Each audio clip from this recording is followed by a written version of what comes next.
আসসালামু আলাইকুম। আজ আপনাদের সামনে নিয়ে হাজির হয়েছি ভীষণই লোভনীয় একটি রেসিপি। এটা হচ্ছে শুটকি ভুনা রেসিপি। আজ আমি আপনাদের এখানে তৈরি করে দেখাবো লইটা শুটকি ভুনা রেসিপি। কিভাবে লোভনীয় স্বাদে এই লইটা শুটকি ভুনা তৈরি করবেন সেটাই আজ আমি আপনাদের দেখাবো।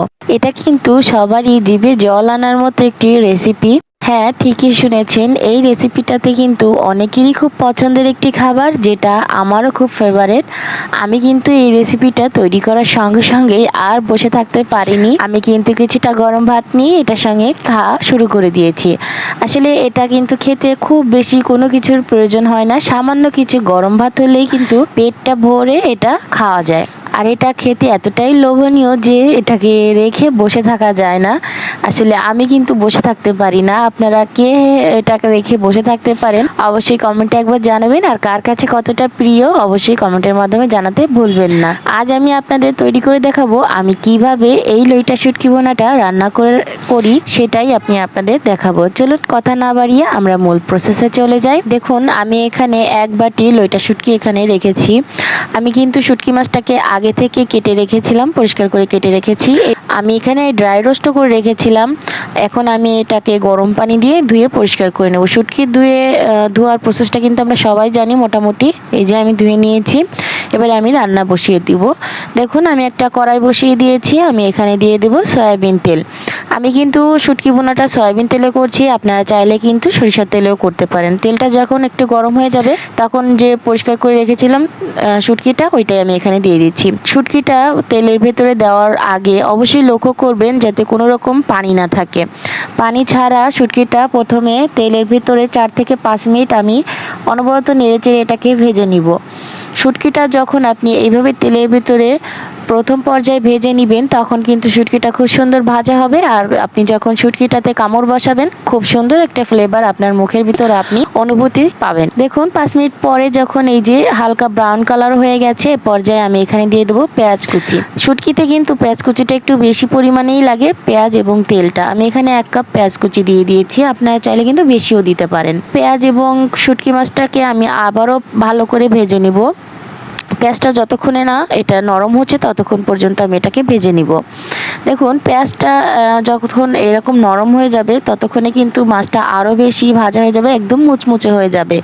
এই মুচমুচে যে শুটকির বোনাটা, এটা খেতে যে এতটা ভালো লাগে যে কি বলবো। যখন আপনারা এটা বাসায় তৈরি করে খাবেন তখনই কিন্তু এই স্বাদটা বুঝতে পারবেন। দেখুন, দিয়ে দেবো 1/2 চামচ আদার পেস্ট, 1/2 চামচ রসুনের পেস্ট। আমি কিন্তু শুটকিগুলো একটা পাশে সরিয়ে নিয়েছি এবং সাইডে যে তেলটা ছিল ওইটাতেই আমি মশলাটা ভেজে নিচ্ছি।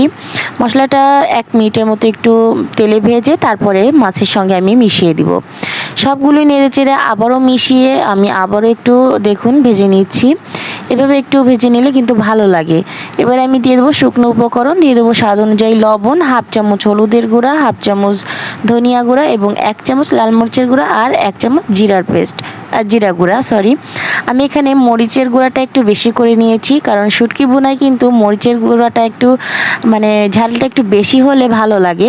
আপনারা যে যেমন ঝাল খেতে পছন্দ করেন সেভাবেই কিন্তু ঝালটা দিয়ে দিতে পারবেন। আমি কিন্তু শুটকি ভুনাটাই মরিচটা একটু বেশিই পছন্দ করি, এই জন্য আমি একটু বেশি দিয়ে দিয়েছি। এবারে মশলাটা যাতে একটু ভালো করে কষানো হয় এই কারণে আমি সামান্য কিছুটা পানি দিয়ে দিচ্ছি। পানি দিয়ে আমি 1 মিনিটের মতো এটাকে রান্না করে নিব। 1 মিনিট পরেই কিন্তু দেখুন তেলটা ছাড়তে শুরু করে দিয়েছে। এবারে আমি একটুখানি নেড়ে চেড়ে এখানে আমি 3টা রসুন খোসা ছাড়িয়ে রেখেছিলাম, দেখুন মানে ছুলে রেখেছিলাম, সেটা আমি দিয়ে দিচ্ছি। আমি কিন্তু এখানে দেশি যে ছোট কোয়া রসুনগুলি আছে ওইটা দিয়েছি 3টা। এই শুটকি ভর্তায় রসুনটা দিলে কিন্তু খুবই ভালো লাগে। শুটকি ভুনা করব আর রসুন দিব না তা তো হয়ই না। শুটকি ভুনাতে অবশ্যই রসুনটা দিবেন, এটা কিন্তু খুব সুন্দর একটা স্বাদ নিয়ে আসে, খেতে খুবই ভালো লাগে। আমি একটু বেশি পরিমাণে দিয়েছি, আপনারা যদি চান একটু কম বেশি করে দিতে পারেন আপনাদের পছন্দ মতো। আমার কাছে রসুনটা বেশি দিলেই বেশি ভালো লাগে। দেখুন, এবারে রসুন এবং মশলার সঙ্গে মাছটা যে রেখেছিলাম এটাকে কিন্তু আমি একটু আবারও নেড়ে চেড়ে ভালো করে কষিয়ে নিচ্ছি। অবশ্যই একটু ধৈর্য ধরে সময় নিয়ে এটাকে ভাজতে থাকবেন, ভাজলে কিন্তু খুব ভালো লাগবে। এবারে আমি এখানে পরিমাণ মতো পানি দিয়ে দিচ্ছি। আমি কিন্তু 5 থেকে 6 মিনিটের মতো এটাকে কষিয়ে নিয়েছি আবারও।